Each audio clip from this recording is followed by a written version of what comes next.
I'm Elvis Menayese. A group of local poets last week performed a spoken word album highlighting Charlotte's Black history. I was there, and here's the report. Inside the Carolina Theatre in Uptown, people scan tickets and walk through metal detectors. You just want to get in? Warren McCall stands in the lobby with his wife. He says he's here for two reasons. Just learning exactly where Charlotte came from and see what the culture was back then. Some people find their seats.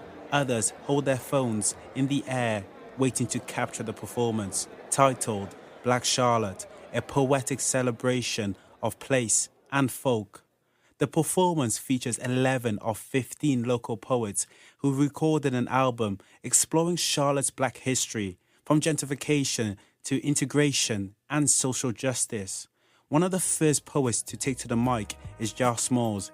His piece focuses on Dorothy Counts, who at 15 years old was one of the first black students to desegregate schools in Charlotte and North Carolina. 1957, a little brown girl made headlines. And I suppose the weather played good that day because hooded shirts never met the pictures.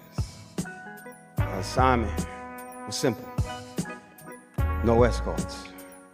I should never meet the pavement. Baby girl, you are inferior to no one. Her destination, Hardin High School. Small's performance wrapped up with rounds of applause and an acknowledgement.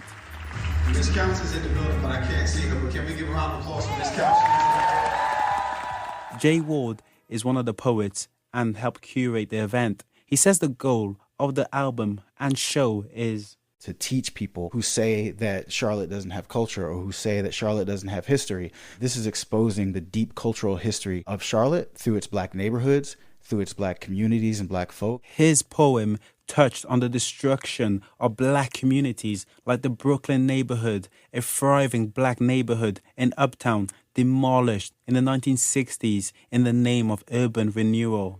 Another poem by Kalik Morales, otherwise known as Mr. Witz, the poet, explored the 2016 riots and protests in Charlotte after the police killing of Keith Lamont Scott.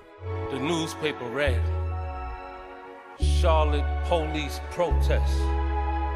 Governor declares state of emergency as violence erupts for the second evening. The incident led to hundreds of people taking to the streets and confronting police dressed in riot gear who fired tear gas. The protest was meant to be peaceful.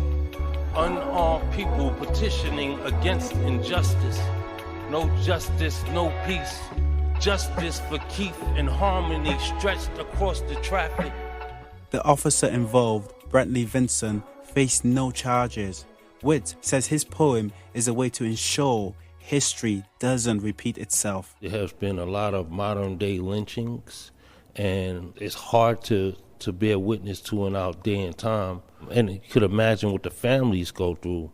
So the way that we keep each other alive is by speaking on these injustices and trying our best to right them so that they don't continue to reoccur. Elvis Menayese, WFAE News.